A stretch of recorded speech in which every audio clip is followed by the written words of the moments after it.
Bienvenido. Welcome, everyone, to another edition of Tropical Bets Ahora with Q. As always, I'm your host, Rich Quinones, and we always like to say hello to our good friends tuning in on Channel 82 in Bermuda. Now, we typically love to talk about the gambling line on the show. That's what we do. We talk sports betting, the gambling line. You guys know I like to fire off talking a little bit of the boxing talk, and maybe there's going to be some odds coming up on this fight, October 25th in Barbados Bash, and we are very thrilled to be joined with Keithland King, who's got an outstanding record, 9-2, 9 knockout power. He's winning belts and titles all over the Caribbean, all over the place. He just got done training. He said, "You know what? I got to jump on board because I gotta get to the Barbados crowd. I got to get to my guys over in Bermuda." And he joins me for a couple moments. How are you, brother? I'm good, sir. Thank you for having me on your show. Must say, thank you for having me on your show. Uh, Absolutely, absolutely pleasure. Yeah, you got this card coming up. This is now. I'm just curious. The card itself, October 25th. Um, that is set. That is set in stone. You have your opponent pretty much locked in. Yes, it's set. It's set. Big shout out to Jeff Gatlin promotion over to Washington D.C., going all the way to Barbados and helping me and Kobe Brady, fight to make a big opportunity, a dream come true to fight back home. Before we eventually hang up the gloves. I'm fighting a fighter called Edmund D. Clue from Guyana, 19-4. Yep. They say it's a big step up fight, but what I mean, we gotta step up at some point, Yeah. you know. What's interesting though? It's like, some of these guys, they have a lot of wear and tear, right? They fought a lot of rounds, they're well traveled. But I also look at, guys that have stepped up in competition because this the fight game is funny, right? You've been around the block a little bit. You turned pro back in 2017, not as active for the first couple years. I know there was a 5-year layoff. Was that a situation of um not being promoted, unsigned, fights falling through? Because think about that. You lose a couple years of your career, maybe you look at things a little differently. Mhm.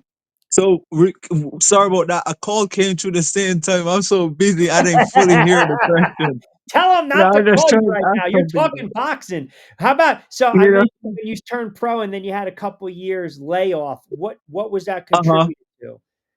God, man, I can see you in mind that follow boxing and know boxing well. To be mentioning that to me. So what happened was, I went to give up boxing. Boxing is a very tough, hard sport. If you to me with boxing, you could got the world of talent. If you don't got the right people around you, you won't see the top. You won't see the top. That's just my Correct. belief. Correct. And Correct. I turned professional in 2017 on the Julian Jackson. Everybody know the great Julian the Heart Jackson son Sure. card. And it's a big story behind that, at the time, so at the time I really wanted to give up boxing. I was going through it, just came back from Olympic trials, nothing was happening. And I was in Barbados and I was in my apartment. And I remember going through it, it was really rough. And I remember saying this to myself, I will never forget it.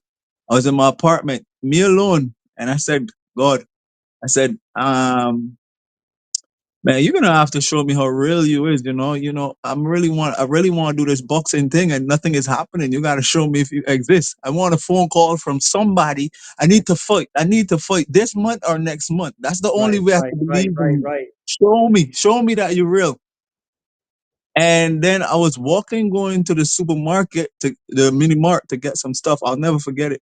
Julian Jackson's son called and he said, "Hey, Keithland, we having a show and we're thinking about having you on it." And I was like, "Man, you lie, man. You lie." I don't know if Clayton can remember. And he was like, "How you mean I lie?" I was like, "I was sorry, bro. I ain't talking to you because I was so connected to like, whoa. I just like few minutes ago I said like, yo, you gotta show me if you're real, Right. do something. And then I had the call and I went over to Virgin Islands, fight on the card. I had Julian Jackson in my corner. Who else could you want in your corner? A power hitter. I like hitting hard. So Julian was known for hitting hard. Had him in my corner. I remember when I came out the ring, Julian told me, man, you make me catch cold bumps, my friend, because he saw me and his son rumble in the armor choice. He said, yo, you hit really hard, Keithland. You know, when you hit the gun, my whole body went cold. Make me remember back in my days. And I felt good to hear a legend like that telling you this, you Sure. know what I mean? And from there, Julian wanted to help me. I remember Julian, he wanted to help me boost my career, but then it had the hurricane went and destroy US Virgin Islands, destroy his gym, and then Wow. we had COVID after. So then it was like, wow, you know, I took a big hit, no boxing during COVID. And then eventually I met my wife. My wife is from Jersey, and I decided to move to the US. And you know, when I came over, I wanted to I was just hanging in there. So one day I went to New York and I spar, you know, and I spar with Balanga. And then when I spar with Balanga, I was like, damn, man, I still got it. You know what I mean? And then I just, you know, I sparred with Balanga. I was not in shape or anything. And some other fighters. And I was like, man, I still got it. You know, and I kept fighting. You know, I fought. I fought one show here. I got two losses. I'm not the type of fighter that like to make excuses. Yep, My yep. first fight that I lost, I was going through it. My second fight, I almost died. Enough people ain't know it. I had COVID. Didn't know I had COVID. You know, my wife, she called me the day before the fight.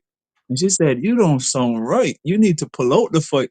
And I'm like, love, I'm the main event. I can't do this. You know, Wow. the guy he signed, he already sold out all the tickets in Texas. And you know, the promoter, I say, this is an opportunity. I always wanted to fight in the States on a stage like this. I fought on King's Promotion. Yeah, I know And Marshall very well, called Fights for yeah, Marshall for years. Yeah, yeah, absolutely, absolutely. okay. Yeah, so I fought on the show, you know. They didn't know I had COVID and stuff like that.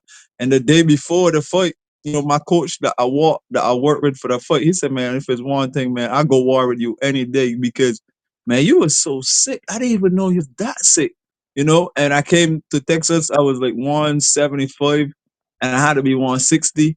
And the next day I wake up, I was 160. They was like, are you gonna make this weight? I was like, yeah, I'm gonna make the weight. Don't worry about my weight. You know, I get up 2 o'clock in the morning, I was skipping, I make my weight, shadow boxing in the room, but I was not feeling myself. I was very weak.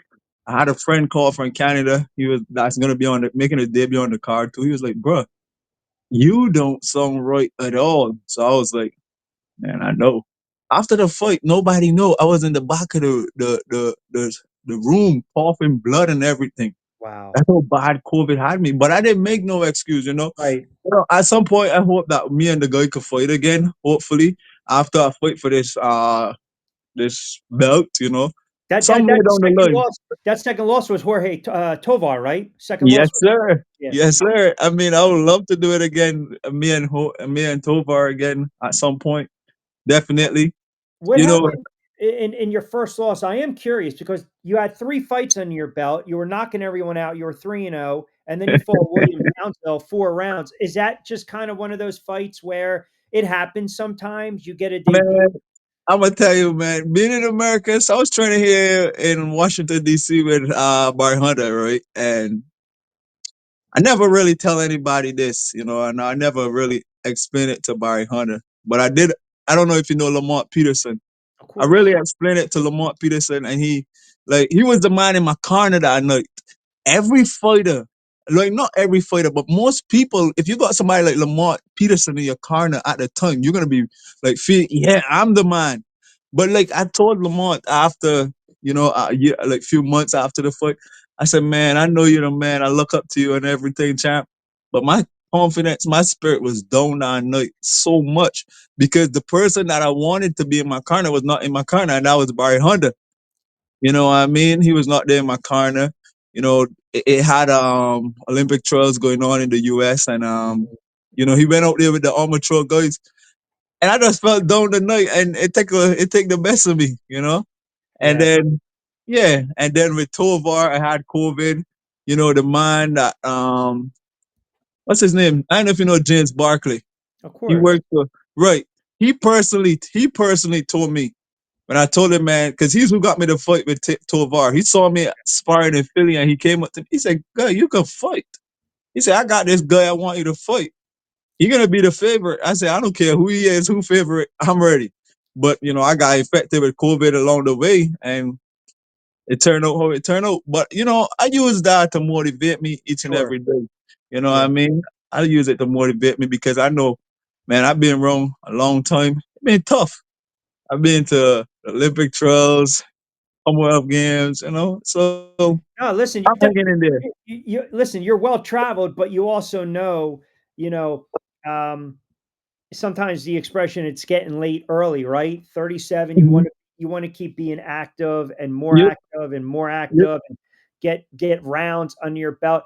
Funny, you mentioned, Kobe Breedy, Soldier Boy, and, yeah. it's funny that I called his pro day I've called a bunch of his fights. I called his pro debut back in 2014. Oh Rose yeah, Cro Rose Cro I have an interview with him on my channel. oh Rosecroft yeah. Raceway in Maryland, and I'll tell you who he fought. He fought this kid Thomas Herrera. I think it was a 4 round.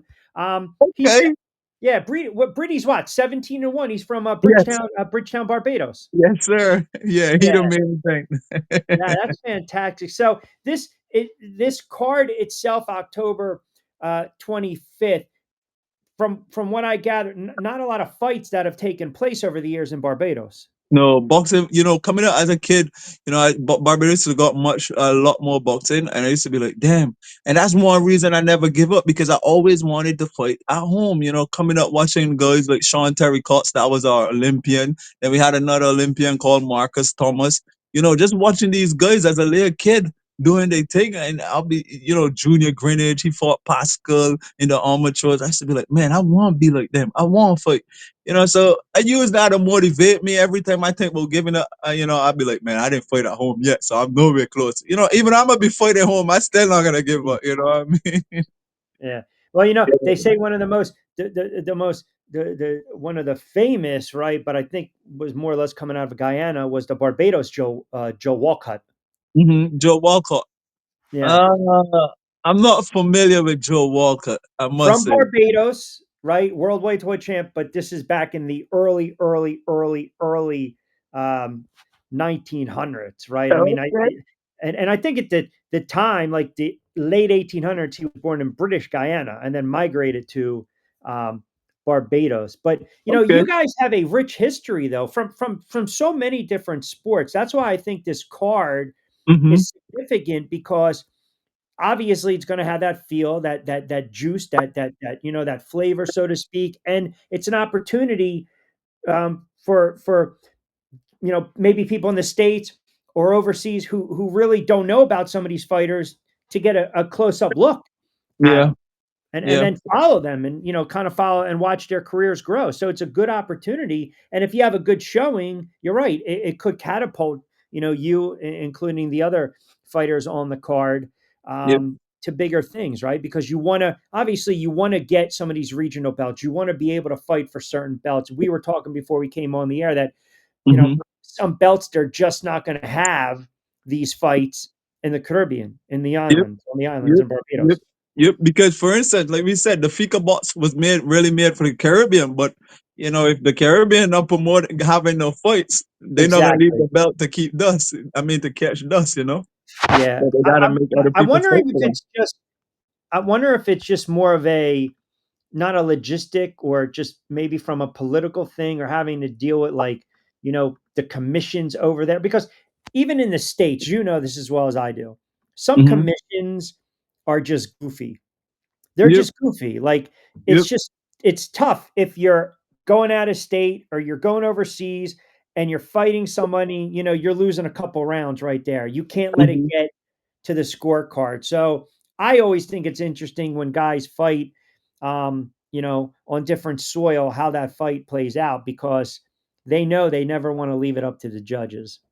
Yep, yep, yep. Well, with me, what happened is right. What I've really realized is like you see in the Caribbean, like I said, boxing is dead. So the bodies, like the sanctuary bodies, I heard in Trinidad. Trinidad was one of the top boxing countries. Trinidad, Guyana, Mhm. and Barbados. So was really big on the professional, but they don't have no board. So boxing going clearly. So okay, we got these belts invented for you guys, but nobody's fighting for them. So we got to give them to somebody else. And that's how I think the same belt that I was trying to fight. Aleem got the belt. Aleem got the Fika Bots The title Fika belt. box. Yeah, Aleem got that belt. And really, I'm not a 168-pound fighter. I fight 160. But you know, Okay. the guy he was calling me over. He said, long time he said he wanted to fight me. You know, so he said he gonna take my crown. So you know, I say, okay, well, let's see if you take it. I'm willing to go at it. You know. What do you what do you make of the current state of boxing, right? Because now, look, everyone's influenced by what someone's posting or saying or talking nonsense or garbage or trash on social media. That's how half these fights are made, right? But a Hmm. lot of times, fighters want significant paydays. They don't, they can't agree to the splits, the purses. I mean, we were getting ready to look at guys like, Tank, Loma, Lopez, Garcia, Shakur. I mean, every 6 or 7 months, we want to start lumping like these young guys in here, or the next generation of fighters. And to me, it's not like it was back in the day. I think social media plays a big role in it. So, the state of boxing as a fighter, when you look at the current state of boxing, do you think that there's always issues, but how do what do you make of it right now? Are you happy where the sport is? Not really, because like to me, like you're saying, with social media, I think social media take over the world entirely. One, one thing I realized on boxing today, man, if you ain't got a big follower, it ain't no fights for you for real, for real. Who are you? You're nobody, because you don't got 100,000 fighter. I mean, Yeah. 100K followers. Nobody want to fight you. You nobody. First thing first. You know Which what I is mean? And really that's which is really, to be honest, it's kinda, like, disheartening because what like, I get it, like, you grow as you win, but, I don't know. I agree with you. I think it's a cesspool. I mean, the boxing fans on X, on Twitter, are just hmm these guys would argue with 2 cockroaches fighting in the parking lot, like, yeah, it just gets crazy. yeah. Social media take over a lot in boxing, like crazy, like crazy. You Yeah, know, I'm just like not. Jake Paul versus Tank. You know what I mean? It's a good. I mean, it's a good exhibition fight, whatever. But like Jake Paul, could you fight me? I got a resume too. Yeah, I ain't right. want You know two you know, hundred million. I've I actually don't want 200 million. Fight me. You know. I've gone back and forth with people because I think, look, now you get the influencers like the Jake Pauls, and he's doing a lot for women's boxing. It can't be denied when MVP. Mhm. He's a genius marketer at the end of the Yep. day. He's Yep. taking, Hats off to him. Hats off to him when it yeah, comes to marketing. that's what I'm saying. And people sit there and say it's a gimmick. Yeah, but he's making hundreds of millions of dollars. He knows exactly what he's doing, and Mhm. he's trying to, you know, take the craft serious. But at the end of the day, he is an entertainer. He's great with marketing, and he's got a staple of fighters on MVP. And again, whether we want to sit there and say, okay, what the heck's going to happen in this fight and this and that, and I mean, what happens if he goes out and he knocks out Tank Davis? Now, what does that say about Tank Davis? It's a good question, you know what I mean? Because at the end of the day, that man almost 200 pounds. And one thing I analyze about Jake Paul, people can say, "Oh, he not a boxer, he a YouTuber," and then people could say, people might say, "Oh, he got knocked out by Jake Paul, a YouTuber." Me, I don't consider Jake Paul a YouTuber anymore. I consider Jake Paul a professional boxer. Jake Paul got money and he focused on his boxing. He got professional trainers in his camp. I don't consider him a YouTuber anymore at this point. You know what I mean? Yeah, I control. it's a great Uh-huh. point. Yeah, it's a great point you bring up. Yeah. You can't because who listen, he's not going in there with a, you know, 39, 40, 45-year-old MMA guy. He's going in there with Tank. Yep. Yep. At this point, you could only consider him a professional boxer. Yeah. You know. I think a lot of it also stems from, and let's be honest, fighters have to scratch, claw, and grind. And then they see a guy who's being goofy on Come YouTube, out of but nowhere. Yep. Because when you speak, like even a guy like me, that somebody would say is nobody. Like if you put me and Jake Paul resume next to each other, beside fighting him Mike Tyson, who else did he fight? That's a big name. Who else did he fight? Is a big name. right, right, Who else? right. Yeah. It ain't much. I've been to. every Olympic trials in the world, international, Pan American Games, CAC Games, and you name it, I've been there. So if you put me and his resume together, I got a better resume. But Right. do I have Jake Paul money? No, I don't. No, Not no. close. Few do. What did you make of the Crawford and Alvarez fight? Canelo. I thought prior to the fight, I just didn't even see it being remotely close. That was just my. I think the fight changed early on. Yeah, Early from rounds. Earl and Crawford was been it was a great fight. It was a great fight. I was one of the Crawford fans, because I like Crawford. I like how he moves he not flat footed boxer. He could do it all. So I was going with Crawford to win. And Saul is one of my favorite boxers, but I was going with Crawford. Yeah, it It was was. a very I mean, good listen, fight.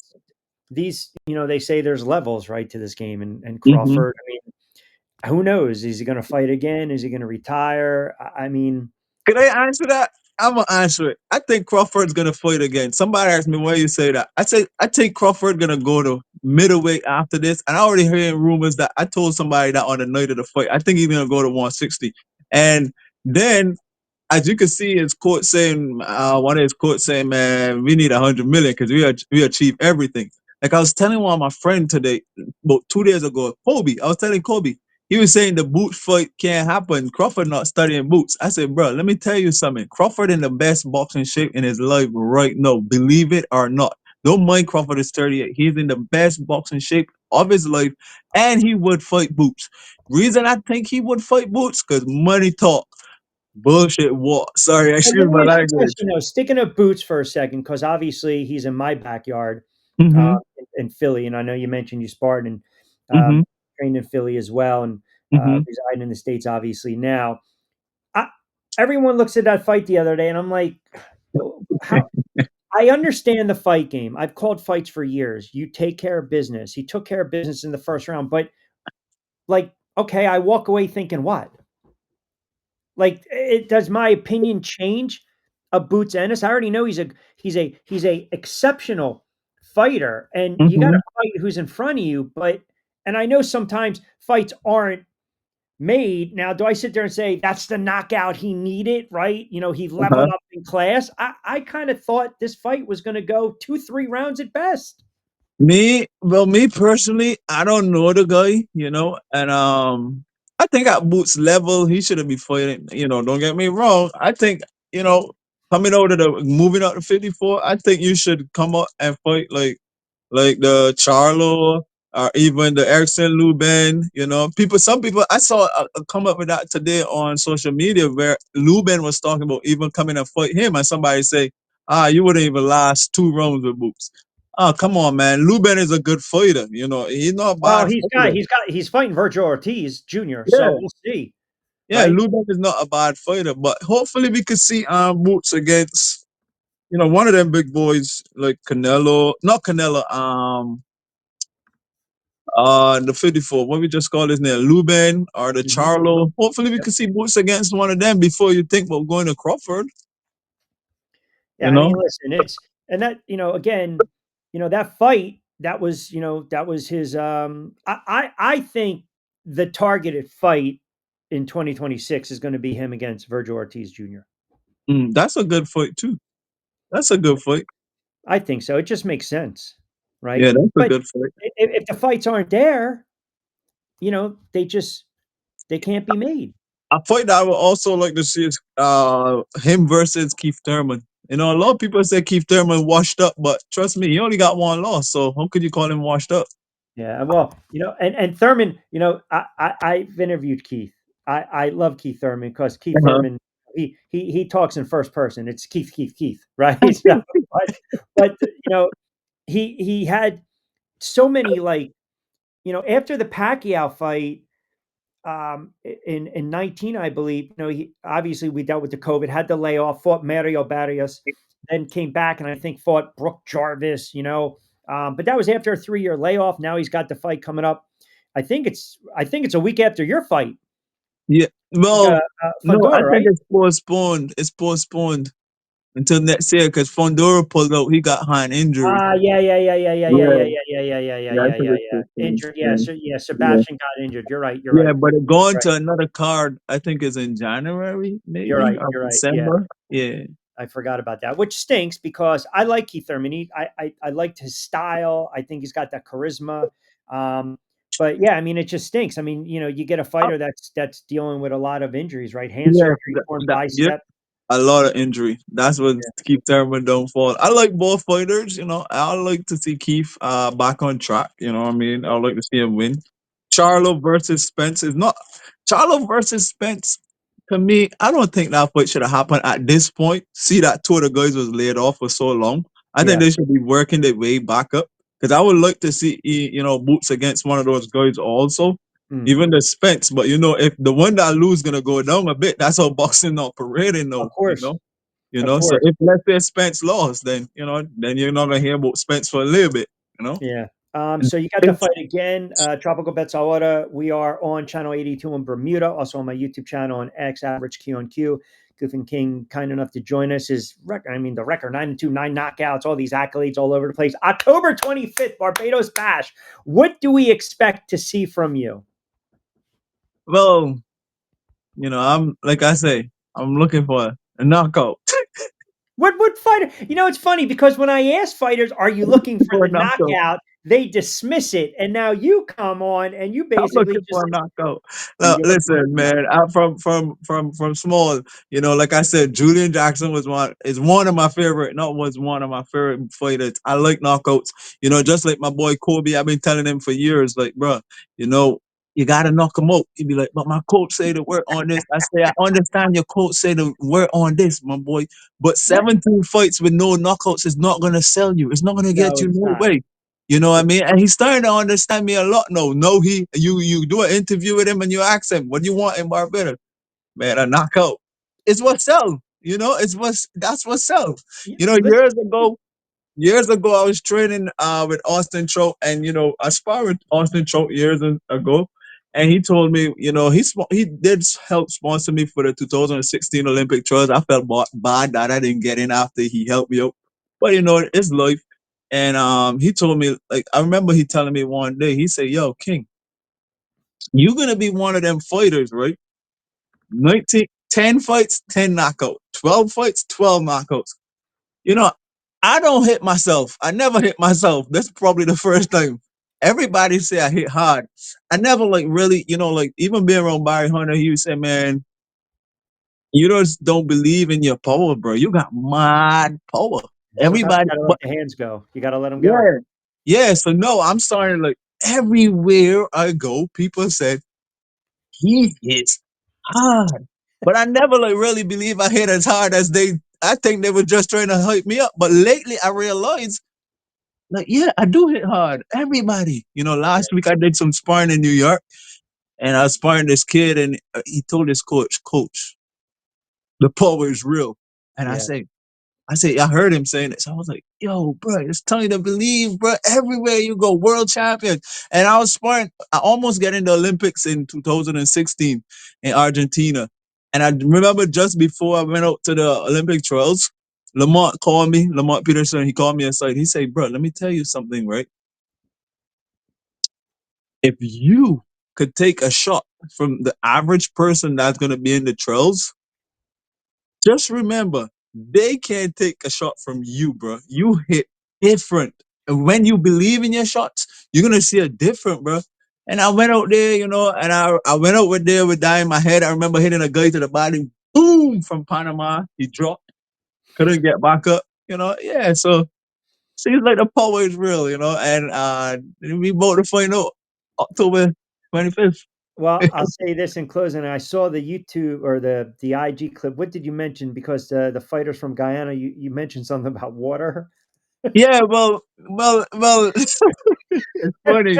If Jeff make the fight, he said, no, the logo of the fight is somebody got a drone.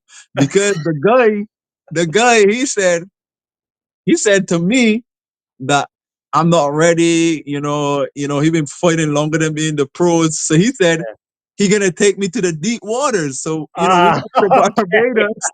So we went to Barbados, and when I was on television out there, they was we was talking about it, and I was telling the person on the TV like, hey, he say somebody got a drone October 25th. Well, listen, Barbados is surrounded by a lot of water. It's a small little island, and Guyana is known as the land of waters. So I There said, you go. whoa, it's a lot of water in this fight. Somebody got to drown. There I you go. can't swim, That's but right. I ain't planning on drowning. Yeah. You can float good, but you can't swim. Yeah, I'm October afloat. 25th. Where is that fight going to be streamed anywhere? Yes, that fight gonna be streamed. It's gonna be streamed. I'm gonna have the link on my Perfect. bio by tomorrow. Yeah, that fight Okay. is gonna be streamed. All right. And then where can everyone follow you on social media too? Everybody can follow me at King for Life on Instagram, Keithland King on TikTok. I don't do too much TikTok. I'm more Instagram person. I got you. Now, because I told you in closing, typically I talk a lot of handicapping, whether it's soccer, whether it's hmm horse racing, whether it's the boxing. hmm I'm wondering if there's odds on this one. You're saying early knockout. Normally, I go for early knockout, but me for this fight, I just want because the person because the guy says somebody gonna drone. So when you're talking about drone, you're talking about later rounds. So I'm gonna test my fitness with him a little bit, Okay. but if he slip up, he might be out of there in two Is or it 8 three. rounds? 8 rounds or 10? Yeah, 8 rounds? I think it's gonna be an 8 rounder or 10 rounder. Okay. We would say eight. I ain't fully sure what they discuss it yet, but 8, 12, 13, I'm gonna be ready. All right. So Well, listen, whatever number it is, I'm ready. Hopefully, I like to get them out of there in 2 or 3. That's when I got like you. to take them out. But he say you're gonna take me to the deep waters. Who Deep knows? waters. He might. Hey, that's what we say, sink or swing. Sink or swim. All right, we gotta start wrapping it up. Appreciate, Cleveland joining me on this edition of Tropical Bets Ahora. Don't forget, check us out on channel 82 in Bermuda. You can follow me on IG at RichQ on Q, social media on X. We'll be on the lookout for that October 25th. It's gonna be a great night. Barbados Bash, a lot of stacked fighters on that card, and he predicted an early knockout. Maybe take him in the deep water, so to speak. See if he drowns a little bit, sinks, swims. We'll figure it out. But either way, we want to get you back on after the fight. We'll recap everything, but certainly appreciate a couple moments. Thanks for making time joining Thank us on you. Thank Tropical you. Pets Auto. All right, Thank we you for will having end. me on your show. We Appreciate appreciate it. it. And And yes, before we go, we yes. also gonna have I actually got an old fighter to come out of retirement because he was like a role model to me. Sean Terry Cox, he was a 1996 Olympian. He was even supposed to fight Roy Jones, but he and his manager had it and it never came off. Okay, Yeah, so he's actually on the card. You nice. know, yeah, I actually get him to come out of retirement. He said nobody could get me to come out of retirement, but There you go. he did Yeah, it for me. yeah, So I you might have a appreciate little that. you might have a little markability and promoter in you as well. If the boxing thing just doesn't work out for you. Well, to be honest, the promoter he already telling me like, yo, business wise, I only been around you a few days in Barbados, and I think you're a good guy for this kind of job. He told me it, so I think about Hey, it. it's all about playing the game. All right, everyone, don't forget channel 82 Bermuda. That's where you can catch us, Tropical Bets Ahora. And again, I'm Rich Quinones. Keithland, appreciate a couple moments. Best of luck, and we will do it again soon, my friend. Thank you. Thank you.